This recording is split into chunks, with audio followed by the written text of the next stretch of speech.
Your recent speech at the Oxford Union went viral online. Millions of people watched you make the argument for British reparations to India, for a British apology to India for its colonial rule there.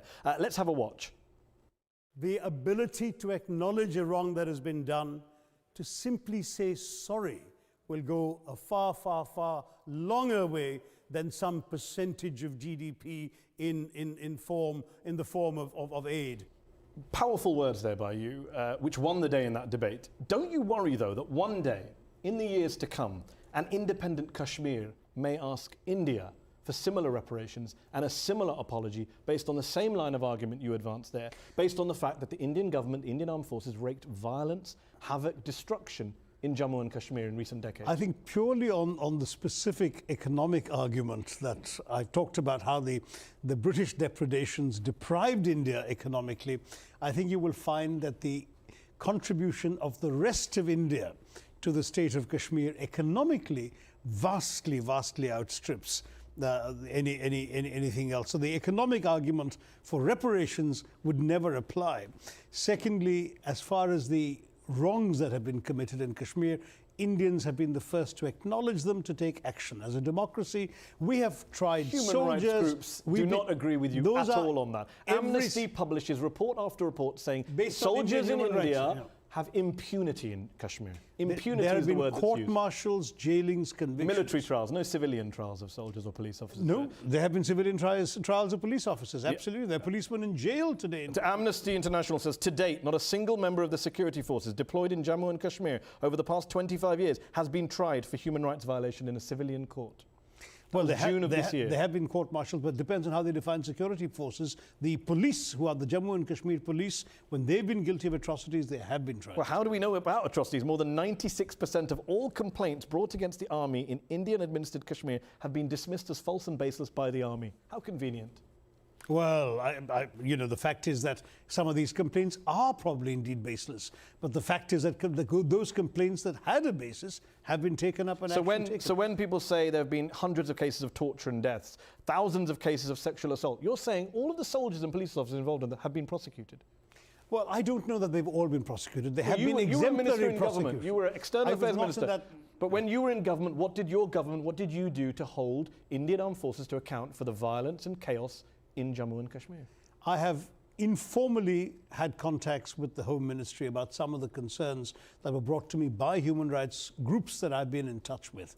But the fact is that this was not within my area of responsibility, and I cannot interfere in the work of other government departments. No minister can in any democratic system. You talk about interference. When people say to you or any Indian politician, why not have a brokered peace deal in Kashmir between Pakistan and India? Why not let outsiders, the UN, the US, the EU, the good old Norwegians, come along and try and broker a peace deal to this seemingly never-ending conflict? You all say we don't want any outside interference. That's right. Why? Well, first of all, I don't think we have any problem understanding each other, the Pakistanis and us. We don't need a third party. You didn't have a problem meeting each other?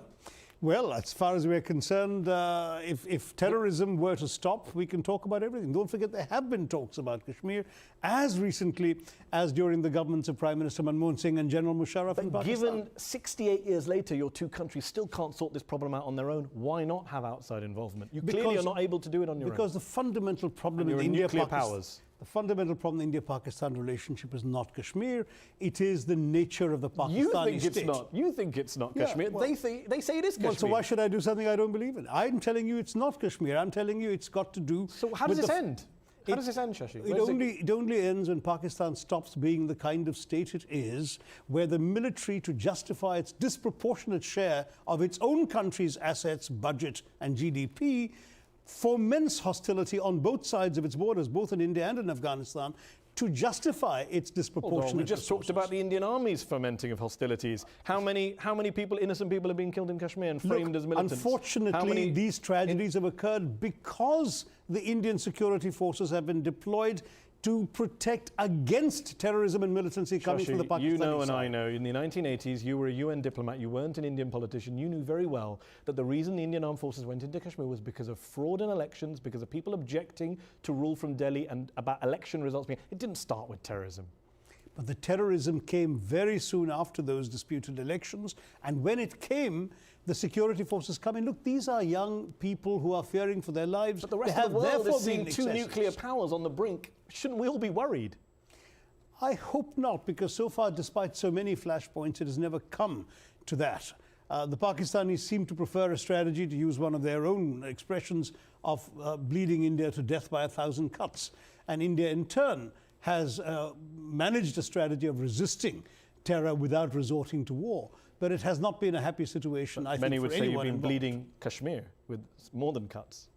I wouldn't say that, because I've been to Kashmir multiple times. I was married to a Kashmiri. My late wife was from a village which had been, in fact, attacked by terrorists. She lost her childhood home because of terrorist attacks. So there have been, the stories are far more complex than your questioning implies, Mehdi.